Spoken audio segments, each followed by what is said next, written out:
Hello my dear students, welcome to defence theory. बच्चों, आज हम बात करेंगे कार्बोनाइल कंपाउंड्स की। ठीक है, कार्बोनाइल कंपाउंड्स क्या होते हैं? जिसके पास कार्बन डबल बॉन्ड ऑक्सीजन, ये ग्रुप जिसके पास होता है, मतलब जिन ऑर्गेनिक कंपाउंड्स के पास carbon double bond oxygen group होता है, वो हमारे क्या होते हैं? कार्बोनाइल कंपाउंड्स होते हैं। ठीक है, और एक्चुअली में कार्बन डबल बॉन्ड ऑक्सीजन को ही, इस ग्रुप को ही क्या बोलते हैं? कार्बोनाइल ग्रुप बोलते हैं। इसको क्या बोलते हैं? Carbonyl group. ठीक है, अब जनरल फॉर्मूला की बात कर लें तो इसका जो जनरल फॉर्मूला है दैट इज CnH2nO। ठीक है, कार्बोनाइल जो कंपाउंड्स है हमारे पास, वो बेसिकली दो तरह के होते हैं जो हमें पढ़ने होते हैं, एल्डिहाइड्स एंड कीटोन्स। एल्डिहाइड्स और कीटोन्स। ठीक है, तो वन बाय वन हम इनकी बातें करेंगे। तो लेट्स स्टार्ट विद एल्डिहाइड्स।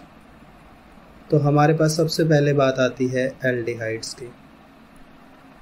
अब बच्चों, जो एल्डिहाइड्स हैं इनके पास क्या होता है? ये होता है carbon hydrogen double bond oxygen. ठीक है, ये ग्रुप होता है, this is aldehyde group, right.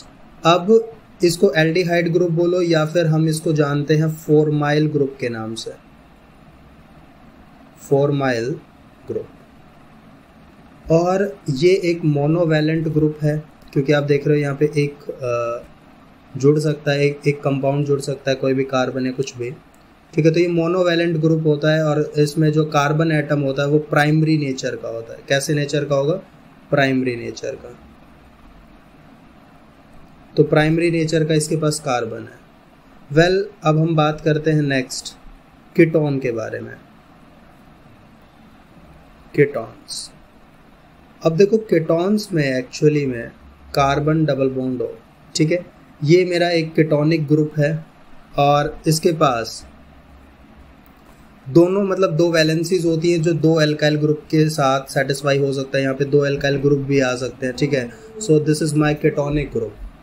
अब हम बात करें तो ये कैसा है? ये बाईवैलेंट है। देख रहे हो, ये कैसा है? बाईवैलेंट ग्रुप है। और जो एल्डिहाइड ग्रुप था वो आपका कैसा था? मोनोवैलेंट ग्रुप था। तो इसका अगर हम नेचर की बात करें, इसके कार्बन के नेचर की, तो वो सेकेंडरी नेचर है। ठीक है, सेकेंडरी नेचर है। दो एल्काइल ग्रुप आ जाएंगे तो सेकेंडरी नेचर हो जाएगा। अब कीटोन्स को फर्दर क्लासिफाई किया हमने। कैसे? हमने देखा, या तो हमारे पास सिंपल कीटोन्स होंगे जिनको हम सिमेट्रिकल कीटोन्स भी बोल सकते हैं। ठीक है, यानी कि जो हमारे पास जो एल्काइल ग्रुप होंगे वो सेम होंगे, दोनों ग्रुप सेम होने चाहिए। यानी कि कार्बन के साथ यहाँ पे जो एल्काइल ग्रुप है या जो भी कुछ ग्रुप है वो एल्काइल ग्रुप क्या हो? सिमिलर हो। तो हमारे पास सिंपल या सिमेट्रिकल कीटोन्स हो जाएंगे।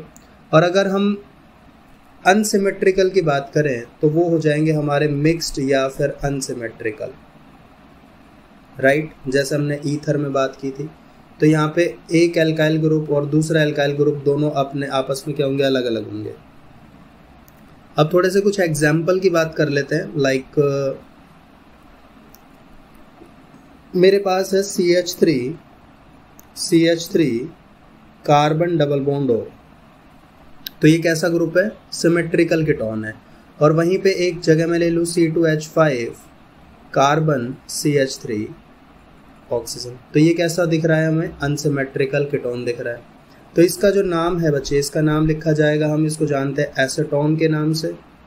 और हम इसको किसके नाम से जानते हैं? देखो, दो मिथाइल हैं, सो हम बोल सकते हैं डाईमिथाइल कीटोन, डाईमिथाइल कीटोन्स। ठीक है, या फिर हम इसको कह सकते हैं, एक और नाम से जानते हैं, IUPAC name, that is propanone, propanone, right. अब इसकी बात कर लेते हैं दूसरे वाले की। तो ये जो दूसरा वाला है मेरा, इसमें देख रहे हो एक इथाइल ग्रुप और एक मिथाइल ग्रुप, तो मैं इसको बोल सकता हूँ ethyl methyl ketone, ethyl methyl ketone. या फिर हम इसका IUPAC नेम लिखें तो क्या होगा? 4 कार्बन है ना, तो ब्यूटेनॉन, ब्यूटेनॉन। समझ में आती है बात? आगे चलते हैं। अब देखो कुछ स्पेशल पॉइंट्स की बात कर देंगे अब हम, स्पेशल पॉइंट्स। और हमारे पास देखो, हमारे पास ना कुछ डेरिवेटिव्स इनके हो सकते हैं, like carbon double bond oxygen और इसके साथ आ गया OH, ठीक है, या फिर कार्बन डबल बॉन्ड ऑक्सीजन और इसके साथ आ गया हैलोजन, या फिर मैं कहूँ कार्बन डबल बॉन्ड ऑक्सीजन और इसके साथ आ गया NH2, या फिर मैं कहूँ कार्बन डबल बॉन्ड ऑक्सीजन और इसके साथ आ गया एल्कोक्सी ग्रुप OR, ठीक है। तो आप इन सभी कंपाउंड्स में देख रहे हो कि इन सभी के पास लोन पेयर ऑफ इलेक्ट्रॉन्स हैं और डबल बॉन्ड के साथ, ठीक है। तो ये क्या है, कंजुगेट सिस्टम के अंदर है। सो इन सभी में आप रेजोनेंस देख सकते हो, इन सभी में रेजोनेंस होगा कि जिसके पास भी लोन पेयर है, लोन पेयर क्या करेगा, लोन पेयर अपने इलेक्ट्रॉन्स इनको देगा और ये अपने इलेक्ट्रॉन्स इसको देगा, ठीक है। तो ये जो सारे के सारे कंपाउंड्स है जिनके पास कार्बन डबल बॉन्ड ऑक्सीजन है, तो इनको हम क्या नहीं कह सकते, कार्बोनाइल कंपाउंड नहीं कह सकते। वरना आप तो कहोगे कि इनके पास भी तो कार्बन डबल बॉन्ड ऑक्सीजन है ना, तो ये कार्बोनाइल कंपाउंड हो गए। ये कार्बोनाइल कंपाउंड नहीं है, कार्बोनाइल कंपाउंड नहीं है, ठीक है। समझ में आ गई बात, क्यों नहीं है? क्योंकि इनके पास ये जो कंपाउंड है मेरे पास, इनकी जो कैरेक्टरिस्टिक्स रिएक्शंस है ना, वो डिफरेंट होंगी हमारे कार्बोनाइल कंपाउंड से। अब हम थोड़ी सी बात कर लेते हैं स्ट्रक्चर से रिलेटेड,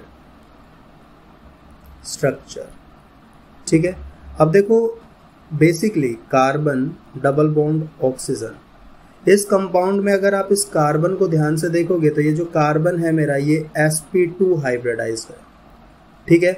इसके पास 2 सिग्मा बॉन्ड है, 2 क्या है, सिग्मा बॉन्ड है, और एक आपके पास पाई बॉन्ड है। समझ में आती है बात?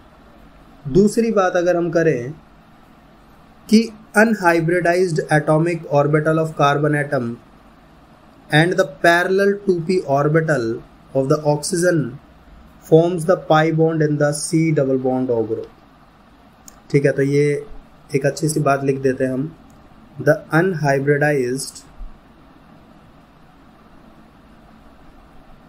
atomic orbital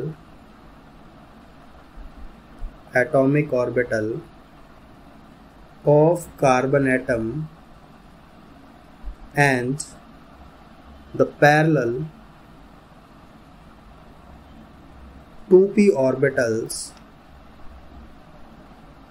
of oxygen क्या करेंगे, क्या बनाएंगे, पाई बॉन्ड बनाएगा, ठीक है। तो forms the pi bond in carbon double bond oxygen group. तो ये लाइन क्या कहती है, एक बार जरा ध्यान से देखो। कहता है कि जो कार्बन एटम का अनहाइब्रिडाइज्ड एटॉमिक ऑर्बिटल है ना, कार्बन एटम का, और ऑक्सीजन एटम का जो 2p ऑर्बिटल है, ये दोनों आपस में क्या बनाएंगे, पाई बॉन्ड की फॉर्मेशन करेंगे इस ग्रुप के अंदर, ठीक है। कैसे अगर हम बात करें तो हमारे पास देखो कार्बन कार्बन और यहाँ पे है कार्बन। अब मैंने ये कहा कि ये मेरे पास क्या है, sp2 हाइब्रिडाइज है, डबल बॉन्ड ऑक्सीजन, तो इसमें एक सिग्मा बॉन्ड है और एक पाई बॉन्ड है, ठीक है। इतनी सी बात समझ में आती है। और बॉन्ड एंगल की अगर मैं बात करूं तो कार्बन सिंगल बॉन्ड ऑक्सीजन, या फिर मैं कहूं hydrogen single bond carbon single bond oxygen, इनका अगर बॉन्ड एंगल देखे तो इनका जो बॉन्ड एंगल है वो मेरा होता है 120 डिग्री का, ठीक है। अब कार्बन और ऑक्सीजन की इलेक्ट्रोनेगेटिविटी क्या होती है, डिफर होती है। सो देयरफॉर ये जो है हमारे पास ये पोलर ग्रुप है, ठीक है। ये जो ग्रुप है एक ऐसा ग्रुप है, पोलर ग्रुप है। देयरफॉर जो एल्डिहाइड और कीटोन्स है इनके पास क्या होगा, डाइपोल मोमेंट होगा। इनके पास पोलैरिटी है, सो इनके पास क्या हो सकता है, इनका डाइपोल मोमेंट। तो हम यहाँ पे लिख देते हैं, इनके पास क्या होगा, डाइपोल मोमेंट होगा, राइट। कोई बड़ी बात नहीं है। अब हम नेक्स्ट क्लास में सीखेंगे general method of preparation of the aldehyde and ketone. ठीक है, तो नेक्स्ट क्लास में मिलते हैं। Thank you so much.